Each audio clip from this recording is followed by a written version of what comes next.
What light through the window breaks? But Juliet is dank, and Romeo is also dank, and Shakespeare is daddy. Woo.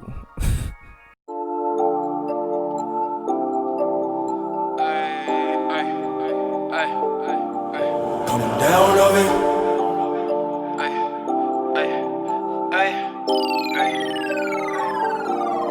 Coming down of a high, fill you with my third eye.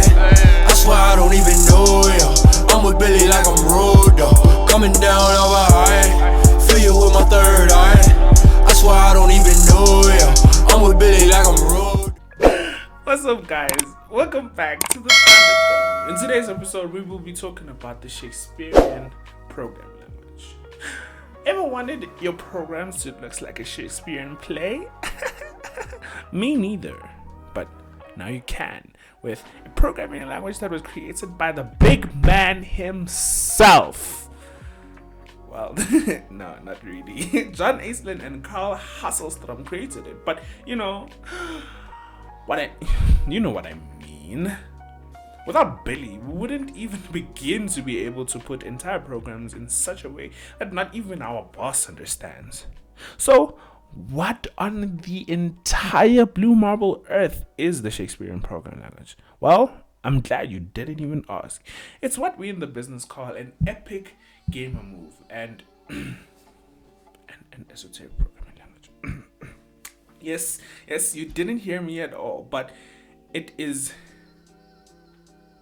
getting harder, my friends. It is getting way more difficult. To all of the programmers out there that are yelling, dude, I didn't think that there were things harder than C++. Well, let me take you for a wild ride, child, because it gets nasty. We all know that guy in that group that thinks that he's smarter than everybody else. Well, now you can be that guy by knowing esoteric programming languages. So, honestly, what the hell is it? It's a language that has zero use whatsoever. It is a hobbyist and nerd ass programming language that was only built to torture people and, for fun's sakes. It's useless and it's unnecessarily complicated. Well, it's for the smug assholes. Man, it's sad how I'm describing myself. In any case, why would you even learn this? Well, I don't even know, bro. I don't know. I just like things, bro. I just want to learn things. I like things. Like every other programming language, the first thing that you need to know is how the hell the Hello World programming language looks like, and the infamous Hello World program. Romeo, a young man with a remarkable patience. Juliet, a likewise young woman of remarkable grace. Ophelia, a remarkable woman, much in dispute with Hamlet. Hamlet, the flatterer of Anderson, insulting someone. Act 1. Hamlet's insults and flattery. Scene 1. The insulting of Romeo. Enter Hamlet and Romeo. Hamlet. You lying, stupid, fatherless, big, smelly, half-wilted coward. You are as stupid as the difference between a handsome, rich, brave hero and thyself. Speak your mind.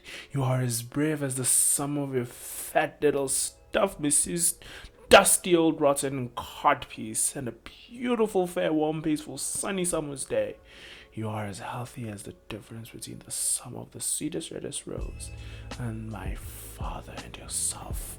Speak your mind! Now that everything is dramatic and everyone's crying, let's start the structure of the program. It's me reading my own script, and I cannot believe how absolutely stupid I am. It's... Holy crap. Oh, man. Anyway, Anyway, first things first, you have acts and you have scenes. They are nothing but anchors for when you want to do some flow control for your program, like the jump or the skip or things like that. Flow control, right? As dramatic as this is, it still has to make sense programmatically, and a good way to do that is to plan out what goes where and how. So imagine that you want to create a small program that takes in user data, right, and spews out some random crap about the user data. Well, you would first put in the first act and scene ways in order to collect all of that user data, and then after you're done with that, you could put it in the second scene, the spewing out random crap about user data, because you're a nerd and you like being weird. Anyway, in order to declare variables, you need to do some minor preparations. You must, and I cannot stress this enough, declare which characters you will be using, like Othello or Hamlet or Ophelia. I love that name. Ophelia is such a beautiful name. Have you holy crap, Ophelia is such a beautiful name. Like, what's up, shawty? Your name is Ophelia? Ooh. Anyway, the descriptions after the comma are arbitrary, but they make it more authentic. In order to declare a variable, though, you have to also make sure that you enter the character at the beginning of the scene. Enter Romeo and Rosaline. Well, as programmers know, sometimes you need to just make sure the variables are free to roam around the world in their natural habitat, making sure that they have nothing bounded to them. And in that way, the Shakespearean programming language has a ways to do that. Exit allows you to let go of one variable, and exeunt allows you to let go of many variables. We are only classy in this household. So think about it this way, right? In C++ and many other programming languages, but it's very abstracted, so many people don't notice. In C and C++, you have things called pointers. Now, pointers are memory locations that are created in order to, hold data. Now, in order to reference those memory locations, you have to declare the variable, and you declare it in a very special way. So you declare that variable and then you use it. Now, the cool thing about pointers is the fact that they need to be deleted, because what you're doing is asking the kernel for some memory. You're like, kernel, can I have this memory? And then the kernel is like, sure, bro, you can have this memory, just don't forget to reallocate it back to me. Now, that's the same thing that's happening to this play. When you are naming all of your characters there, you allow them to enter the scene, you are asking the kernel for memory, and if you do not allow your people to exit, all hell will break loose and the world would end, and it will be your fault. You are a despicable human being and should be killed.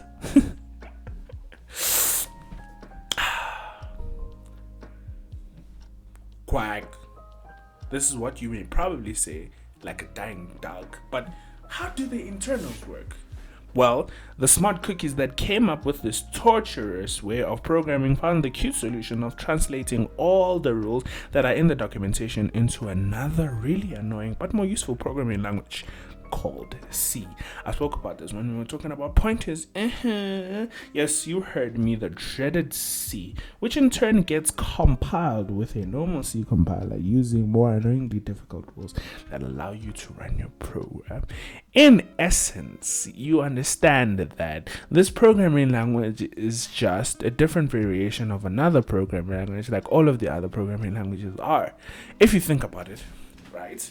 Python was created using C, meaning Guti Python is a variation of the Shakespearean programming language, but with a bunch more features. than the Shakespearean program language, because not a whole entire team of workers have been working on the Shakespearean program language. If somebody cared enough about the Shakespearean program language, we would be programming in plays all the time.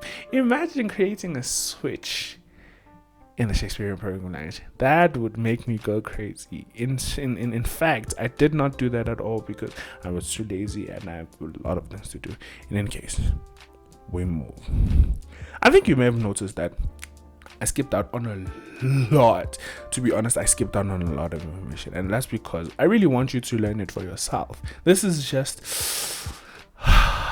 the appetizer to whet your appetite on an esoteric programming language, so that you can be a nerd just like me. Yes, I will be making more videos about esoteric programming language, but then this was just to whet your appetite so that you can look more, and in that way you can link in the click. You can click on the link in the description below in order to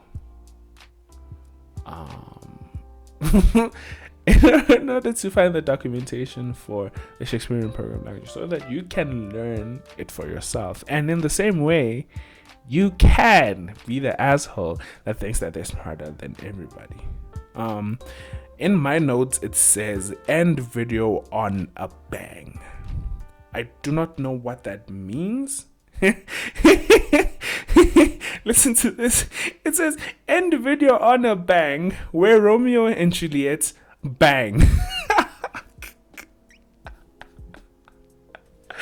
I am sorry. I am very stupid, and I have the humor of a 2-year-old, because that's the 6th video. Okay, yeah. I hope you enjoyed this video. Thank you for watching, and I hope that you asked your uncle to watch this video, because I will find you and you will subscribe for more videos on very confusing content. Yes, my alignment is chaotic. I don't know what I'm doing. And remember,